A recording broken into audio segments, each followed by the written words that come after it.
Hey everyone, and welcome back to another episode of Atomic Habits Deep Dive.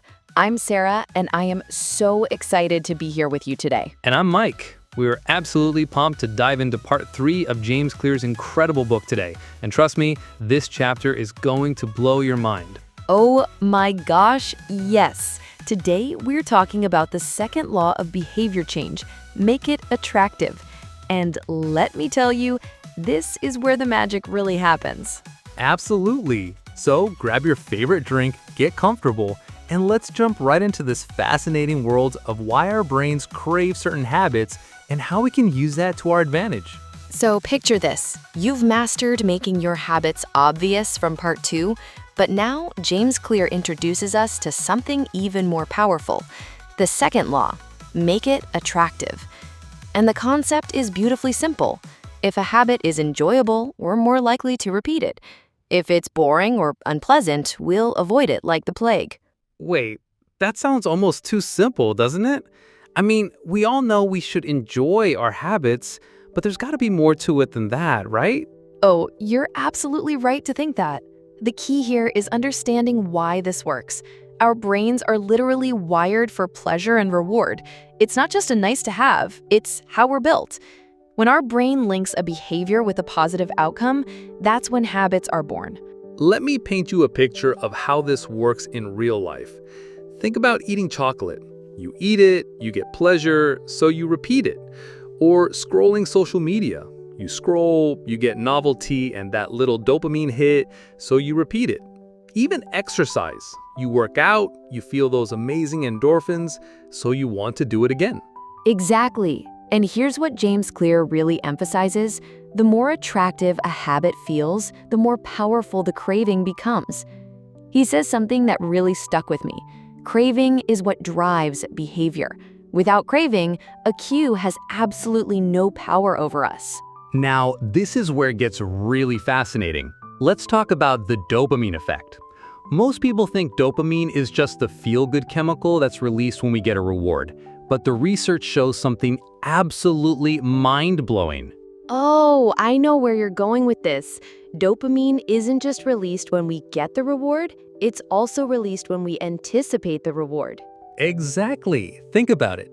Just smelling food can spike your dopamine before you even eat it.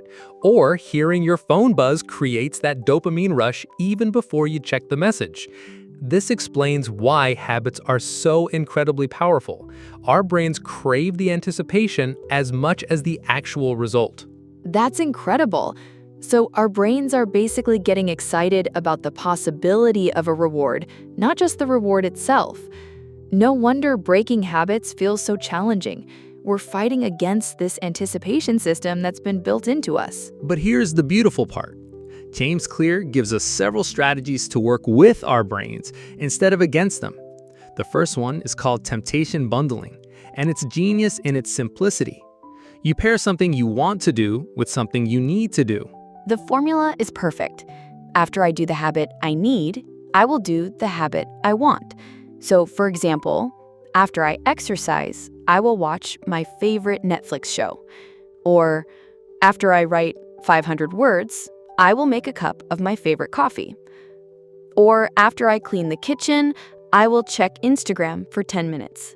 I love this. So the habit you need becomes linked with a reward you already enjoy. It's like hijacking your own reward system in the best possible way. The second strategy focuses on something we might not always think about, the role of culture and social groups. Our habits are so strongly influenced by the people around us. We tend to imitate the habits of 3 key groups. The close, that's our family and friends. The many, our tribe or community. And the powerful, people with status or success. This hits home for me. If your friends exercise regularly, you'll naturally find exercise more attractive. If your office culture encourages coffee breaks, you'll join in. If you admire a mentor who reads constantly, you'll feel motivated to read too. The lesson here is brilliant. Join groups where your desired behavior is the normal behavior. That's such a game changer. But wait, there's more. The third strategy is reframing habits. Sometimes habits seem boring or difficult simply because of how we view them. By changing the way we describe them, we can make them more attractive. Instead of saying, I have to go to the gym, you say, I get to move my body and grow stronger. Instead of, I have to cook at home, you say, I get to save money and eat healthier food. Language really matters. Reframing turns obligations into opportunities. And here's what's really cool. The second law works in reverse, too. To break bad habits, you make them unattractive by highlighting their negative aspects. Instead of focusing on the pleasure of smoking, think about the bad breath, yellow teeth, and health risks. Instead of enjoying junk food, remind yourself of the sluggishness and long-term weight gain. Oh, and instead of seeing procrastination as relaxing, frame it as stealing from your own future. By changing the story you tell yourself, you reduce the craving. It's like reprogramming your own internal narrative. Now, let me share some of the incredible real-life stories James Clear includes to illustrate these concepts. First, there's this fascinating study about dopamine in rats. When researchers blocked dopamine in the rats' brains, they lost all motivation. They didn't eat, drink, or even move. But when dopamine was artificially increased, they became extremely motivated to act. Wow, so dopamine doesn't just create pleasure, it literally drives action.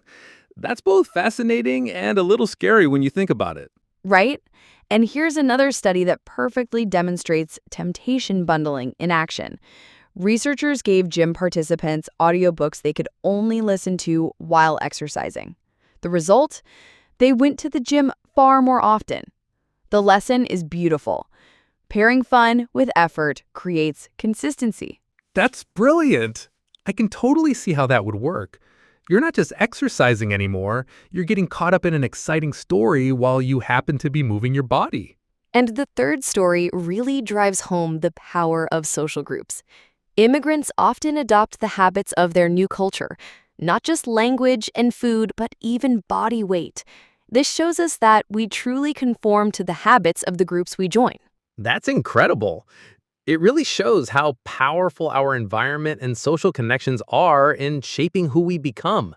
So we're not just individuals making isolated choices, we're constantly influenced by the people around us. Exactly. So let me quickly summarize what we've learned. Habits become stronger when they're attractive. Dopamine is released not only after rewards, but also in anticipation. We can use temptation bundling to link what we need with what we enjoy. We should surround ourselves with people whose habits we admire because culture shapes behavior. We can reframe habits to see them as opportunities, not burdens. And to break bad habits, we make them unattractive by focusing on their negative side. You know what really strikes me about this chapter? It's that willpower alone just isn't enough. We've been told for so long that we just need to be stronger, more disciplined.